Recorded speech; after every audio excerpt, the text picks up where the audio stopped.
आदाब, नमस्कार। The red mic में आपका स्वागत है। मैं हूं सौरभ शुक्ला।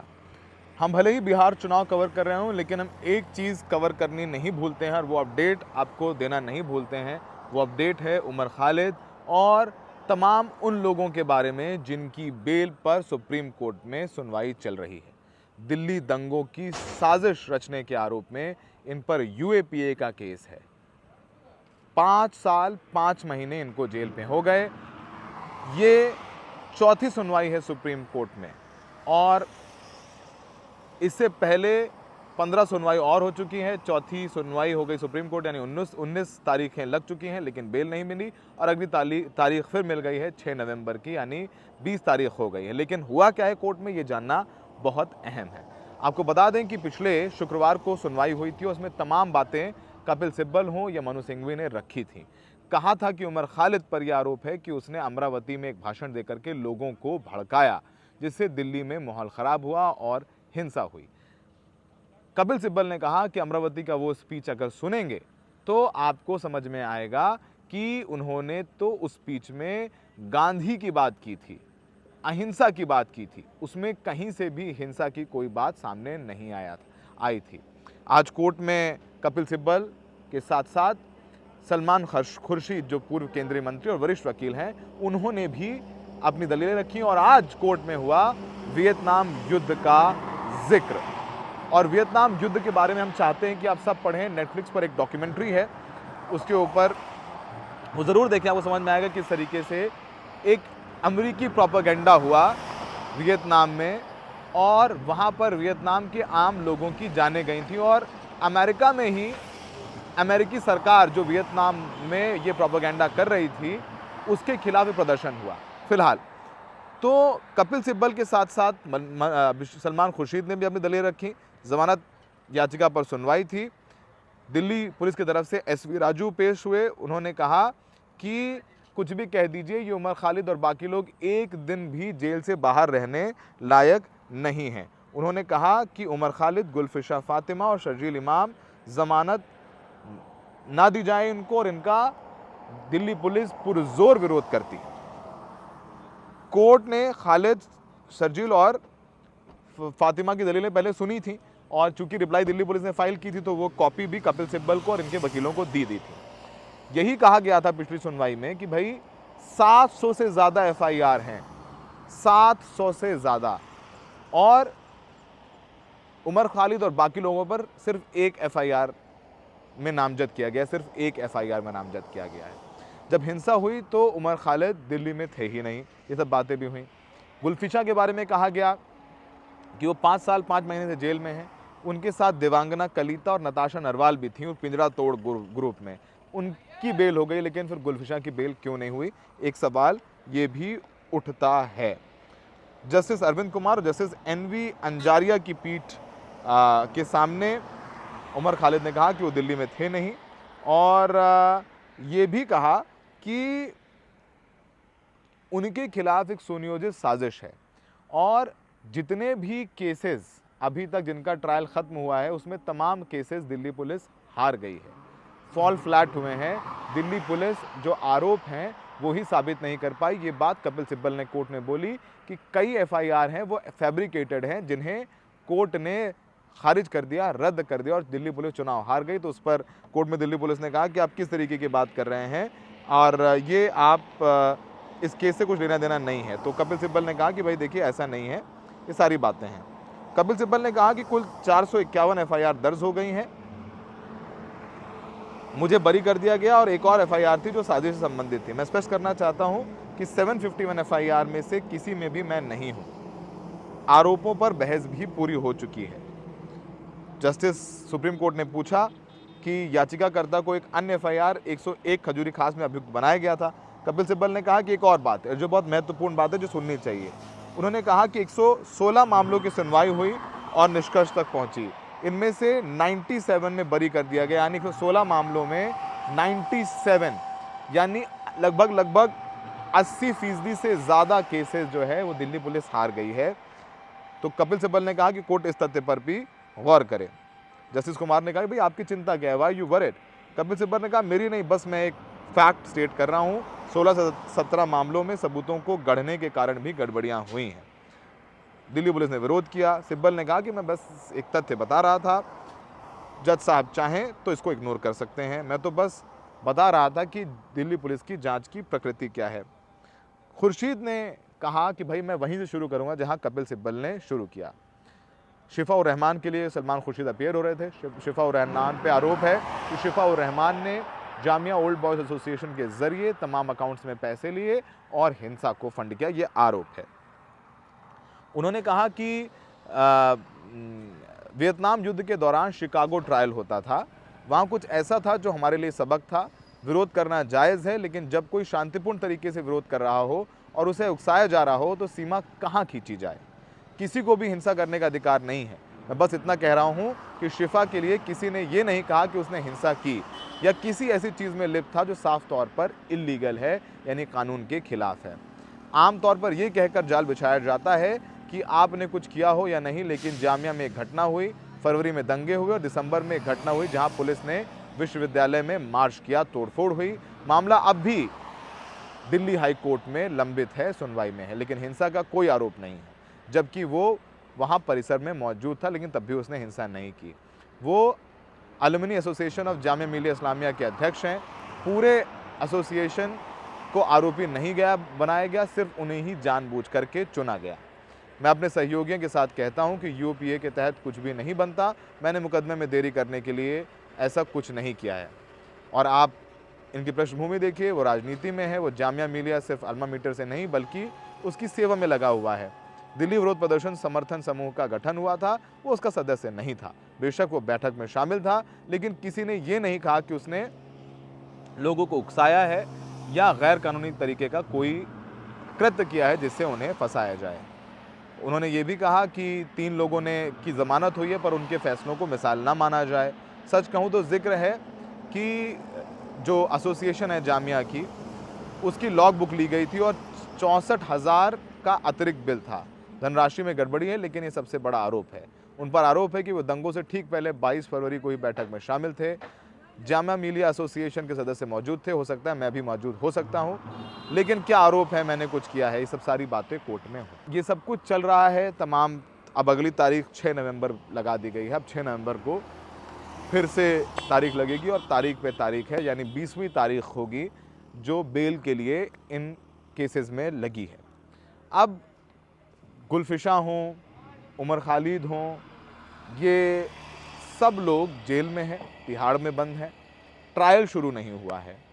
और दिल्ली पुलिस ने अपने हलफनामे में कहा कि ये सब माहौल ख़राब किया इन्होंने और इन्होंने सुनियोजित साजिश रची। ट्रंप मौजूद थे और उनकी मौजूदगी में हिंसा करने का प्लान था और देश की इमेज ख़राब करने का प्लान था। पूरे देश में हिंसा भड़काना चाहते थे। ये सब सारे आरोप लगे। 2020 में आपको याद होगा कि दिल्ली में सिटीजनशिप अमेंडमेंट एक्ट के खिलाफ प्रदर्शन हो रहे थे। शाहीन बाग और नॉर्थ ईस्ट दिल्ली के कई इलाकों में प्रदर्शन हुए थे और नॉर्थ ईस्ट में ही वो दंगे शुरू हुई। भले ही आप तब दिल्ली पुलिस तमाम बातें कर रही है, लेकिन दिल्ली में ही मंत्री हैं कपिल मिश्रा, वो भी मौजपुर मेट्रो स्टेशन पे आए थे, वो भी वहाँ पर भड़काऊ भाषण दे गए, वो भी पुलिस वालों से धमकी भरे लहजे में बात कर गए, लेकिन वो आरोपी नहीं है। जबकि एक कोर्ट ने कहा था पुलिस से कि आप इन पर FIR करिए, लेकिन ऊंची अदालत ने उस पर रोक लगा दी। तो दिल्ली पुलिस कपिल मिश्रा के बारे में कुछ नहीं कहती है और इन लोगों पर कह रही है कि बाहर एक दिन भी नहीं रह सकते। अंत में फैसला सुप्रीम कोर्ट को लेना है। देश की सबसे बड़ी अदालत है, अदालत का सम्मान होना चाहिए। अंत में जाते जाते एक झलक सुन लीजिए कि कुछ दिन पहले जब इनके परिवार वाले इकट्ठे हुए थे इनकी जांच की, रिहाई की मांग लेके, उनने क्या कहा। गुलफिशा की माँ है, वो गुलफिशा की माँ है और वो बुजुर्ग लिखे हुए हैं रिलीज़ गुलफिशा फातिमा।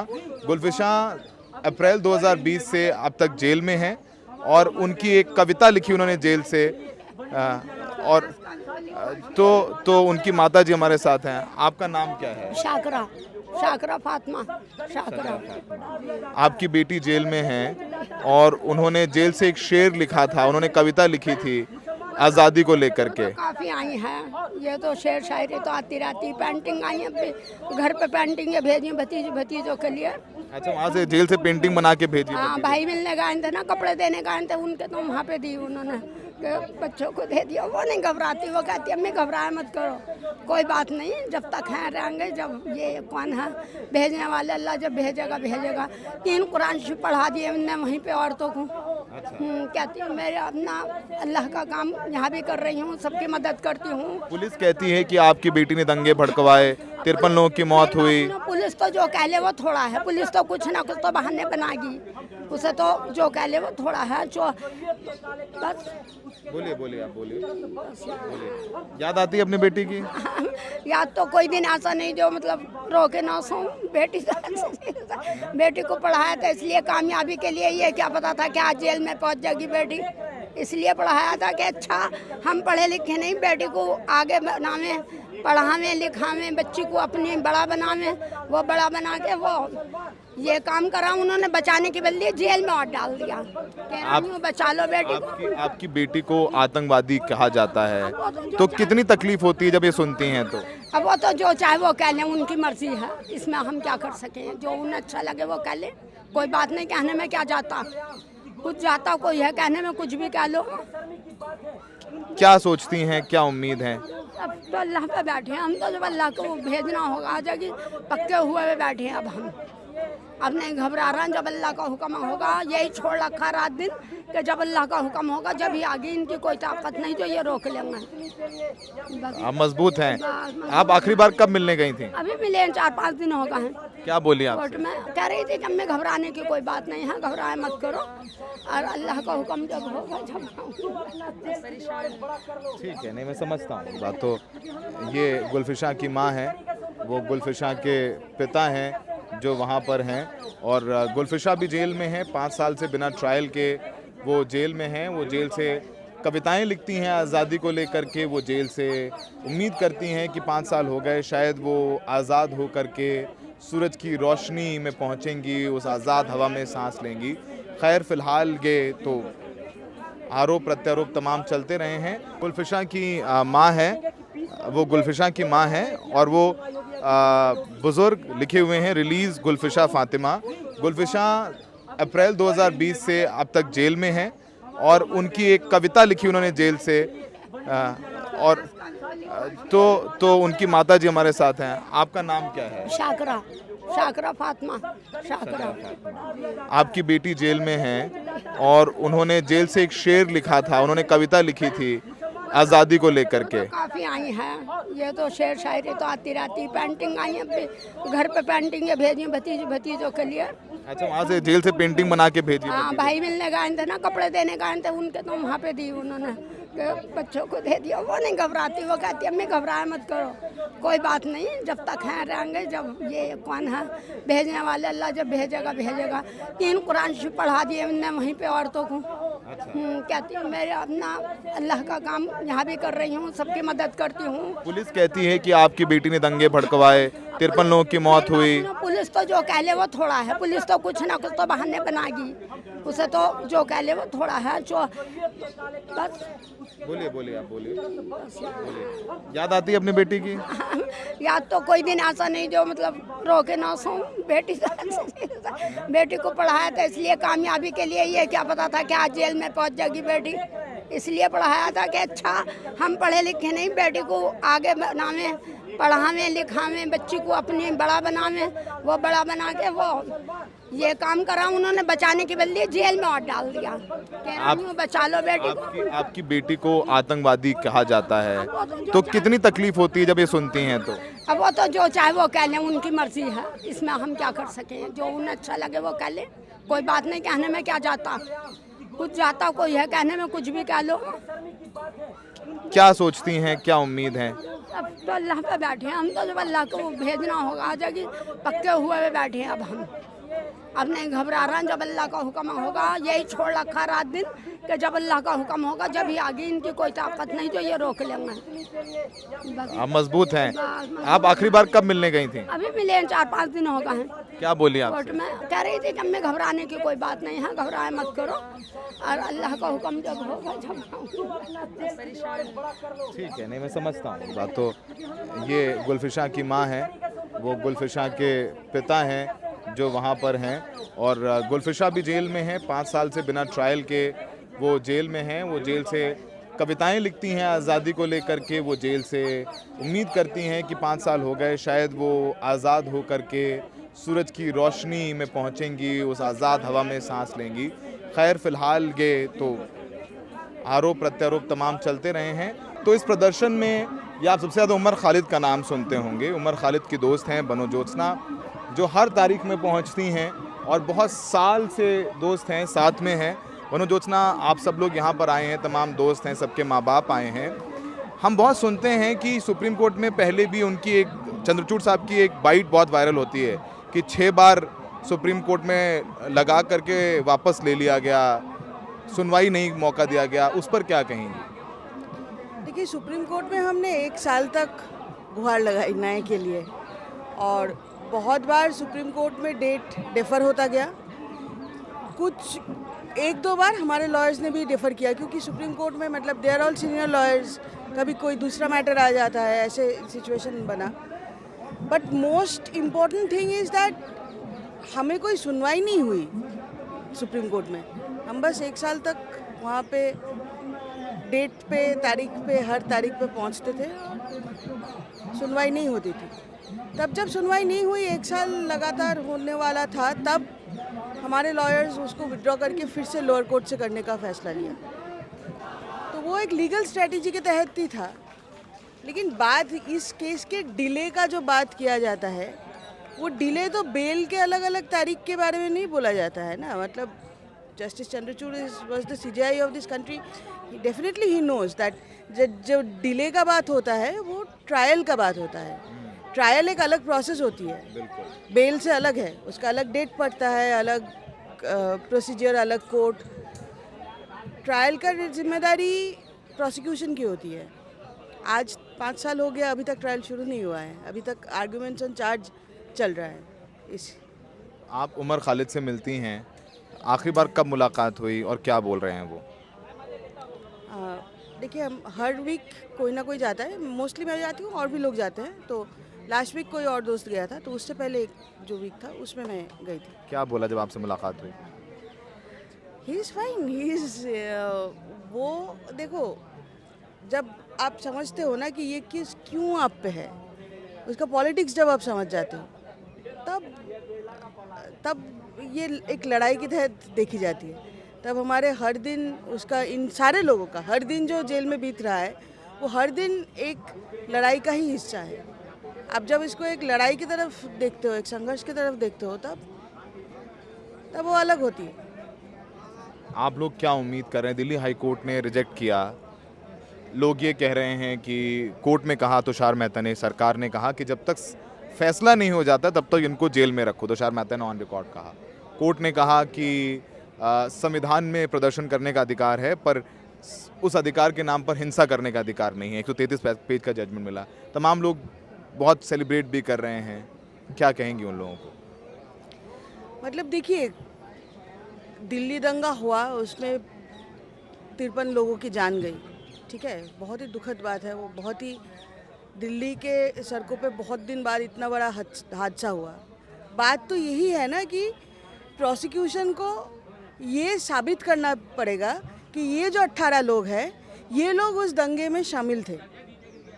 कोई नहीं ये नहीं बोल रहा कि दिल्ली दंगा कभी हुआ ही नहीं था, लेकिन ये बोल देना कि उससे पहले जो पीसफुल प्रोटेस्ट चल रहा था CAA के खिलाफ, जो इस देश की आज़ादी के बाद सबसे बड़ा सिविल डिसोबीडियंस मूवमेंट था, वो मूवमेंट दंगे के लिए रिस्पॉन्सिबल है, ये एक रिडिक्यूलस बात है।